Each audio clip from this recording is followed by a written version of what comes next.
Hello, welcome back to the RC Pilots Log. I'm Rob. Today's episode I'm looking to get the Saito FA-45 Special that I've been restoring in the last two videos up and running. It's mounted on the test stand ready to go. I was waiting on some fuel. I've ordered 4.5 gallons of liquid gold, 10% nitro from Weston's UK. That arrived next day delivery, super fast, so thank you to them for a great service.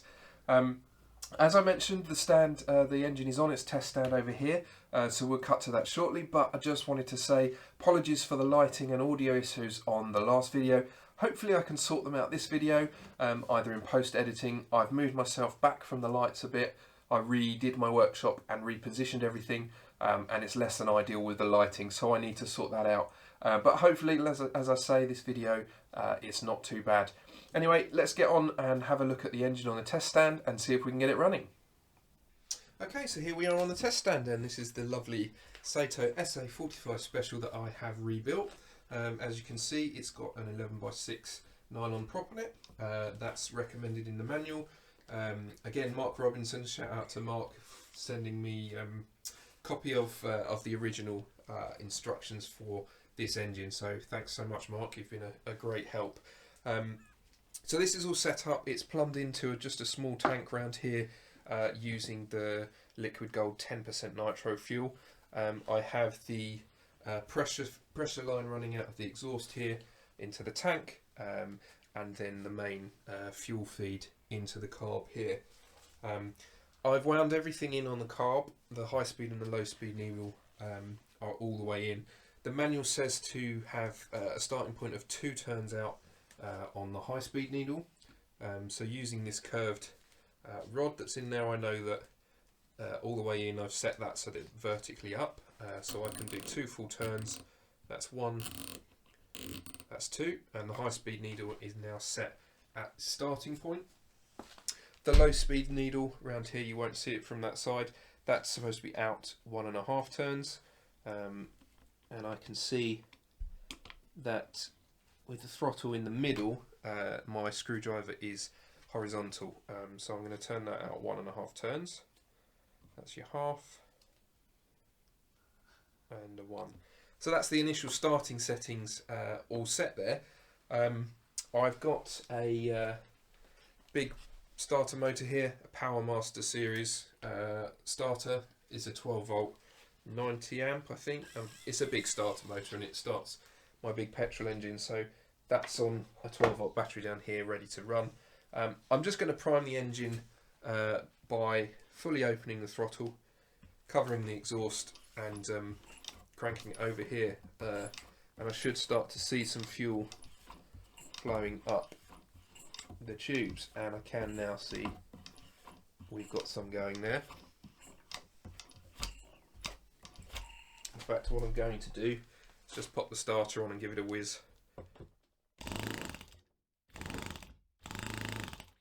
To pull some fuel up, and we can see there's plenty of fuel coming out now, so that is full. We're almost there. I've got a little glow driver here. I'm going to pop that on and see how we get on. So I'm just going to double check my throttle. That's fully open at the moment. I don't want to start it there. I'm going to start it about 1/4 throttle and see how we get on. But before I do that, I'm just going to double check my prop nut is nice and tight, because I don't want anything coming off, particularly in this small space. Oops, it's never a good start to round off the nut, is it? And that is nice and tight. So let's get going with this. Now, hopefully, fingers crossed, it's just going to fire into life first try.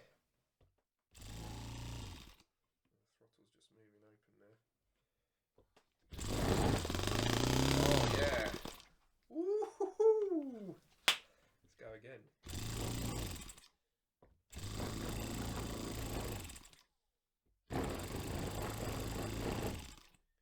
I've got the wrong end of the starter bung to turn that around. That won't be helping. That was really promising.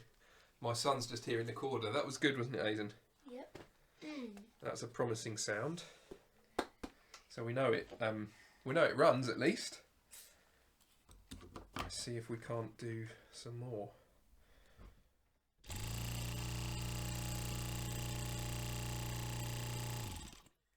I can see the fuel coming through.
That's brilliant. So it's obviously it's not tuned right, it's not set up, but as a starting point, I know it runs, and that was actually that's so rewarding to have stripped and rebuilt this engine entirely, put new bearings in it, and to have it back up and running is fantastic. So hopefully my tacho will arrive today. I've ordered the GT Power tacho, and I'm hoping that will arrive today, and I can really get to grips with the RPMs and getting the tuning, the high and low speed tuning correct. That didn't seem too bad off the bat. It didn't die when I opened the throttle. The pickup was a little bit slow. I'm not sure what to expect on that, but so far so good. So I will pick this up again once the tacho arrives. So again, that's so good. Hopefully it's not that loud. Yes. I'm so pleased with that.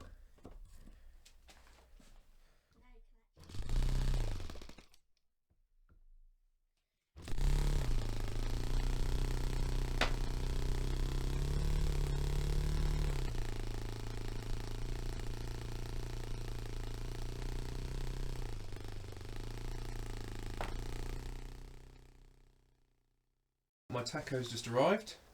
This GT Power RC professional tachometer, up to 100,000 RPM apparently, but it doesn't work under my lights, which are not fluorescent, they're LED, but it reads 3,000 RPM all the time, unless I take it outside, and then it zeros. So it's actually getting a bit too dark to have the lights off in here, and I'll probably wait until tomorrow to move this outside and give it a tune. But I'm going to have a play now, try turning the lights off, see if it will work.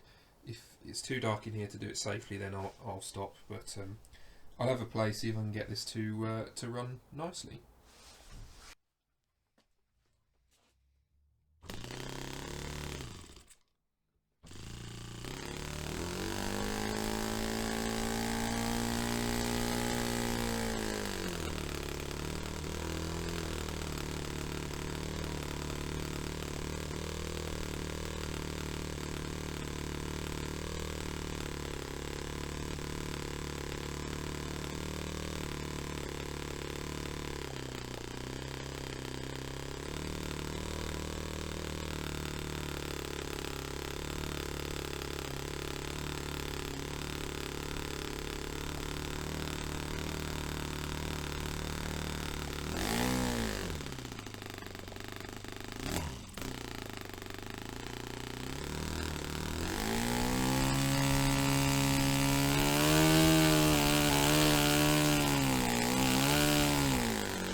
So I've got it on a reasonable, quite a rich tune now, I think, just to try and get a clean transition from low to high, and it works a few times, and then on a final time when I give it a push up to full throttle it cuts out. So I don't know if that is too rich and it's getting too much fuel build up, or whether it's still too lean, but either way I don't think I can go much further without doing the RPMs using the tachometer in daylight. So that's it for now. We're outside now, just at the front of my garage in sunlight, or daylight, it's not sunny. So the GT Power Tacho should now give me a much more accurate reading, and it's reading 0 when it's pointing at the light, so that's good. So I'm going to get this fired up and warmed up, and then do some top end tuning, and then tune the low end. Peak RPM on this should be about 10,300, and low RPM should be about 2,500 according to the manual, but we'll see what they sound like, and see how well it runs at those speeds.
So that was actually a good little run.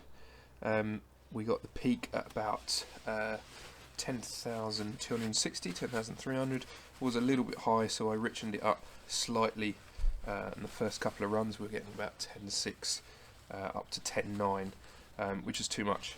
So I richened that up just a bit at the top, and brought it back down quite nicely. The low end seems to be running quite nicely as well. The push rod on the throttle keeps creeping forwards, which is why the RPM was climbing there. But again, that was about 2.5, 2.6 thousand RPM, so 2,600 RPM. So I'm really happy with that. I'll have another play and see if I can get a nice, slightly nicer, cleaner run.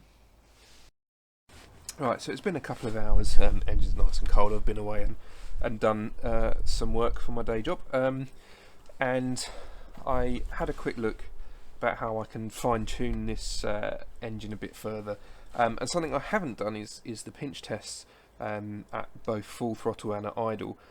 So I'm going to fire up again, get this warmed up, double check all my RPMs at the top end, and then run some pinch tests whereby at full throttle momentarily pinch the fuel tube, and the engine should start to speed up and then return back to normal as it leans out and then gets the fuel again, and that will mean that it's running just about right. The low speed test, pinch test, is to pinch again the fuel pipe but hold it this time, and it should take about 4 to 6 seconds for the engine to die. If it dies too quickly, if it dies instantly or within those 4 seconds, then it's too lean and there's not enough fuel going through. So I'm going to fire it up, get it warmed up, double check my top end RPM, and try those pinch tests, and that should help me dial in that transition as well.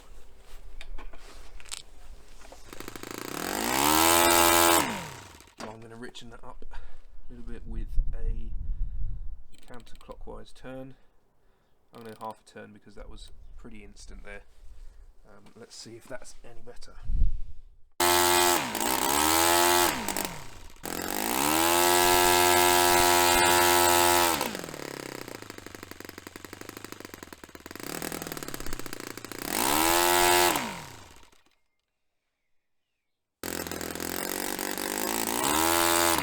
So I've richened that up quite a way now, and I'm quite surprised that that's still dying. I'm going to give it another quarter turn and see if that helps. If not, I'm going to have to think about this a bit differently.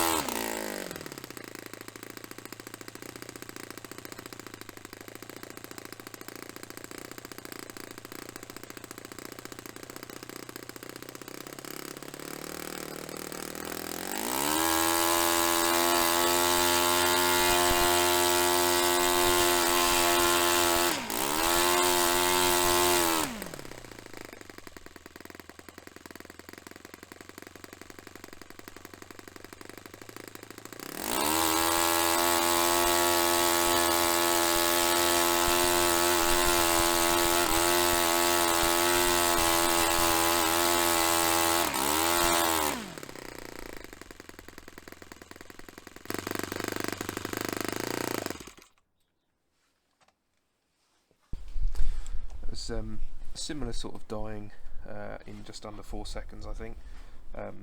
Pinching the hose on the lower speed, so I'm going to dial it up a little bit further. The transition was better that time, so it looks like we're getting towards the right setting.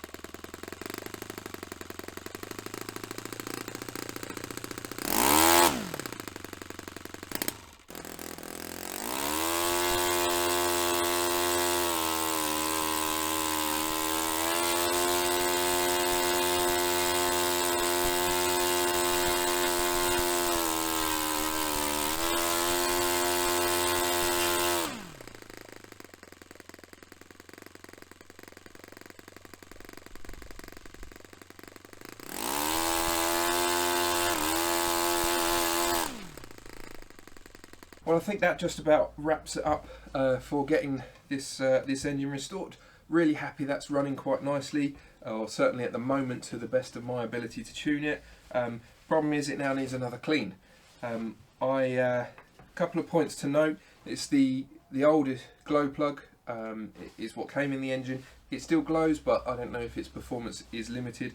And the pressure line from the exhaust to the tank keeps popping off, so I've tuned it without that. Obviously that will make a difference on the top end, and when I get it plumbed into an aeroplane, I'll have to do this again to accommodate for the pressure in the tank. But all in, I think that's a good job done. It's rebuilt, it's running, and obviously it's tunable. So yep, I'll get a new glow plug for it. I'll get it plumbed into a plane. I'm thinking I may put it in the Precedent T180 that currently has an MDS in it, metal doorstop as some people refer them. I've had no problems with the engine. I don't particularly like the sound of it or the looks of it, but at the end of the day, it gets me flying on that plane, and it was my first glow, so I have some fondness to it. However, this is a 4-stroke Saito. It's not a particularly useful size for me because I like bigger planes, and being a 4-stroke, it's a little bit down on power compared to a 2-stroke, but I think it will fly the Preston T180 quite well, and I'd like to use it now that I've rebuilt it. But that does mean I can then rebuild the MDS, and I've got several other engines here to rebuild as well. I hope you've enjoyed this journey with me. Thank you so much for watching. Happy flying.